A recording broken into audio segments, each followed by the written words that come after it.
नमस्कार दोस्तों, बहुत बहुत स्वागत है आपका पीसीएस सारथी में। और एक और बहुत इंपॉर्टेंट न्यूज़ के साथ आ गए हैं जो कि साइंस एंड टेक का जो सेगमेंट है हमारी प्रिपरेशन का, उससे रिलेटेड है। और अगर आप प्रिपरेशन नहीं कर रहे हैं तो भी अगर आपको स्पेस साइंस इंटरेस्टिंग लगती है और इंडिया का जो इसरो के जो प्रोजेक्ट्स अगर आपको अच्छे लगते हैं, इंटरेस्टिंग लगते हैं, तो ये न्यूज़ आपके लिए भी है। दोस्तों, अभी हाल ही में जो हमारे union minister of state department of space Jitendra Singh ji हैं, उन्होंने बताया है कि जो इसरो है वो अब से अपना जो नाविक सिस्टम है, इंडिया का जो नेविगेशन सिस्टम है, इंडिया का खुद का जो इंडिजिनस जिसको जीपीएस कहा जाता है, इंडिया का खुद का जीपीएस जिसे कहा जाता है, उसमें अब इसरो आगे से L1 फ्रीक्वेंसी बैंड का इस्तेमाल करेगा। तो जानते हैं ये पूरी न्यूज़, आखिर ये पूरी न्यूज़ क्या है। और उससे पहले एक बार देखते हैं कि भाई आखिर ये नाविक क्या है। तो नाविक की फुल फॉर्म आप देख सकते हैं, इसकी फुल फॉर्म है navigation with Indian constellation. Navigation with Indian constellation, constellation का मतलब यहां पर बात है, कॉन्स्टेलेशन कहा गया है कि सैटेलाइट्स का जो ग्रुप है उसको कॉन्स्टेलेशन कहा गया है। और सैटेलाइट्स का ग्रुप यहां पर क्यों यूज हो रहा है? सैटेलाइट्स का ग्रुप इसलिए यूज हो रहा है क्योंकि हमें नेविगेशन सिस्टम एक प्रोवाइड कराया जाए। इंडिया का खुद का एक, जैसे कि यूएस का जीपीएस सिस्टम है जहां से हम किसी भी चीज की लोकेशन ट्रैक करते हैं। जैसे कि अगर आप गूगल मैप पर चलते हैं और अपनी लोकेशन देखते हैं तो वो जो काम है वो जीपीएस के द्वारा होता है, जीपीएस के थ्रू होता है। जीपीएस एक सैटेलाइट सिस्टम है, उसके थ्रू होता है, जिसकी फुल फॉर्म है ग्लोबल पोजिशनिंग सिस्टम। उसी तरह से इंडिया ने खुद का एक सिस्टम डेवलप किया है जिसको हम ऑपरेशनल, जिसका नाम नाविक है, और मैंने इसकी फुल फॉर्म आपको बताई, नेविगेशन विद इंडियन कॉन्स्टेलेशन। इसका ऑफिशियल जो नाम है वो है IRNSS, यानी कि Indian regional navigation satellite system, जिसका ऑफिशियल नाम है IRNSS। और ये इंडिया का जो सिस्टम है आप देखेंगे 2006 में ये अप्रूव होता है और उसके बाद 2018 में ऑफिशियली ये ऑपरेशनल हो जाता है। ठीक है, 2006 में अप्रूव होने के बाद 2018 में ये ऑपरेशनल हो जाता है। और इसके अंदर टोटल फिलहाल अभी 8 सैटेलाइट्स हैं। टोटल फिलहाल अभी 8 सैटेलाइट्स हैं, हालांकि शुरुआत में 7 थे, अब इसके अंदर टोटल 8 सैटेलाइट हैं। और इसकी जो रेंज है वो भारत को पूरी तरह से कवर करती है, लेकिन भारत के बाद यानी कि इंडिया की बॉर्डर से अगर और 1500 किलोमीटर अगर आप बढ़ेंगे तो वहां तक भी इसकी रेंज है। यानी कि अब इसको याद रखेंगे कि जो इंडिया का IRNSS है, नाविक जो है, इंडिया को तो कवर करता ही है, साथ ही में इंडिया के बाहर 1500 किलोमीटर की रेंज को भी ये कवर करता है। ठीक है, और इसकी जो एक्यूरेसी है, इसकी एक्यूरेसी सरकार जो क्लेम करती है वो ये बताती है इसकी एक्यूरेसी जीपीएस या फिर और किसी भी तरह का जो नेविगेशन सिस्टम है किसी भी देश के पास, उसके बराबर ही लगभग या उससे बेटर है।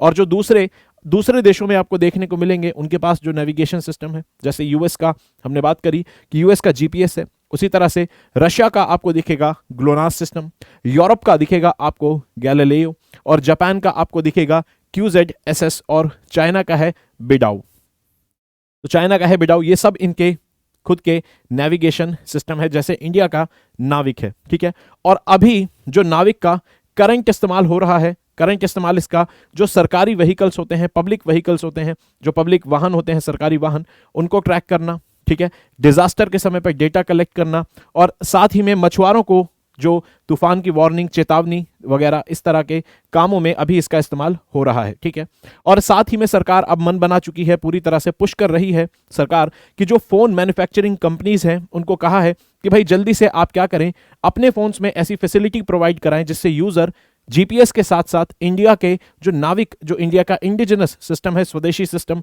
इसका भी इस्तेमाल कर पाए नेविगेशन के लिए। ठीक है, तो ये बात सरकार बोल रही है। और स्मार्टफोन्स मैन्युफैक्चरिंग के जो कंपनी है उनके लिए सिरदर्द बन गई है, क्योंकि सरकार ने डेडलाइन दे दी है जनवरी 2023 की, जो कि एक काफ़ी जल्दी देखा जा रहा है, काफ़ी ये डेडलाइन आने ही वाली है।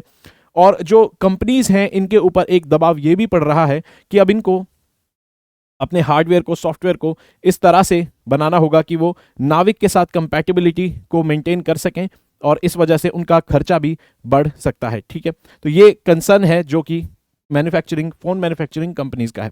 और नाविक के जो ये सिस्टम है इसके एडवांटेजेस क्या हैं? इसके फायदे ये हैं दोस्तों, आप जानते हैं कि जब कारगिल का युद्ध चल रहा था तो इंडिया ने जीपीएस सिस्टम की पोजीशन जो है वो कहा कि हम कारगिल के ऊपर चाहते हैं, सैटेलाइट्स की पोजीशन आप कारगिल के ऊपर कर दीजिए ताकि वहां के नेविगेशन सिस्टम की जानकारी मिल सके। ठीक है, कारगिल के एरिया की।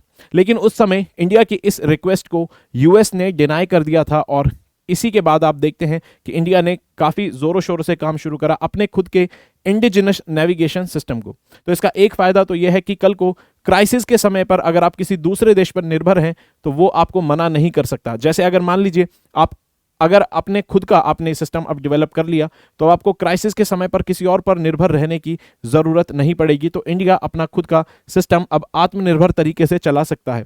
साथ ही में क्योंकि अब ये जो सैटेलाइट्स का जो सिस्टम है, ये जो ग्रुप है जिसको सैटेलाइट का कॉन्स्टेलेशन कहते हैं, ये अब इंडिया के ऊपर ही पोजीशन करता है। स्पेस के अंदर ये सैटेलाइट जब छोड़े जाते हैं तो ये इंडिया के ऊपर ही अपनी पोजीशन को बनाए रखते हैं। इससे क्या होता है, जो डेटा है वो एक्यूरेट मिलता है और पोजीशन जो है वो एक्यूरेट मिलती है, तो ओवरऑल जो एक्यूरेसी है वो भी बढ़ जाती है। ये भी एक फायदा है। और दूसरा फायदा ये है क्योंकि हम अभी तक जीपीएस सिस्टम को इस्तेमाल करते थे यूएस के द्वारा जो चलाया जाता है, जिसके अंदर 31 सैटेलाइट्स हैं, हम उनका डेटा इस्तेमाल करते थे जो कि इंडिया के ऊपर डायरेक्ट पोजीशन नहीं करते हैं। उनके सिग्नल इंडिया की तरफ जब आते हैं तो एक पर्टिकुलर किसी खास एंगल पर आते हैं, जबकि इंडिया का जो सिस्टम होगा वो इंडिया के ऊपर ही सैटेलाइट्स की पोजीशन को बनाए रखेगा और उससे सिग्नल्स जो हैं डायरेक्ट आते हैं और एक एंगल पर नहीं आते हैं। इससे क्या होता है, इससे सिग्नल की जो स्ट्रेंथ है वो बेटर होती है और डेटा एक्यूरेट मिलता है और सिग्नल की जो अवेलेबिलिटी है वो भी आपको बढ़ती हुई नजर आएगी।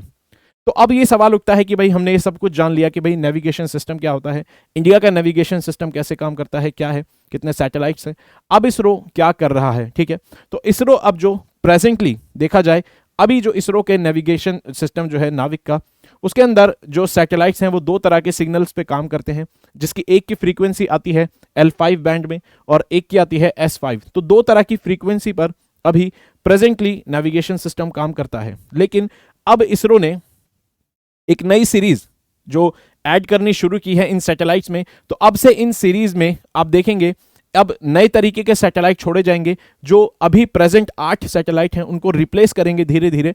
तो इस सीरीज को हम कहते हैं NVS-01, अभी ये सैटेलाइट छोड़ा जाएगा। ऐसे ही इस सीरीज में और जब सैटेलाइट छोड़े जाएंगे, जो अभी प्रेजेंट 8 जो सैटेलाइट्स हैं उनको रिप्लेस करेंगे एक एक करके, तो आप देखेंगे NVS-02, इस तरह से ये सैटेलाइट की सीरीज जाएगी। और इसके अंदर यहां पर आपको देखने को मिलेगा कि L1 बैंड की फ्रीक्वेंसी वाले सिग्नल आपको देखने को मिलेंगे। तो अभी जो चेंज किया गया है वो ये चेंज किया गया है कि अब आपको यहां पर देखने को मिलेगा कि L1 फ्रीक्वेंसी बैंड जो है वो आपको सैटेलाइट्स में देखने को मिलेगा। और इसका फायदा क्या है? इसका फायदा ये है दोस्तों कि ये एक तरह का बेसिक जीपीएस सिग्नल होता है जो कि सोफिस्टिकेटेड नहीं होता, काफी सिंपल सिग्नल होता है। जो किस काम आता है? ये काम आता है जो डिवाइसेस होते हैं जैसे कि स्मार्ट वॉचेस, जो कि डिवाइसेस होते हैं स्मार्ट वॉचेस, उनसे ये कंपैटिबल रहता है। ठीक है, उनके साथ ये कंपैटिबल रहता है और उनके साथ फंक्शन करने में आसानी रहती है। तो अब आप समझ गए होंगे कि इसरो अब क्या कर रहा है।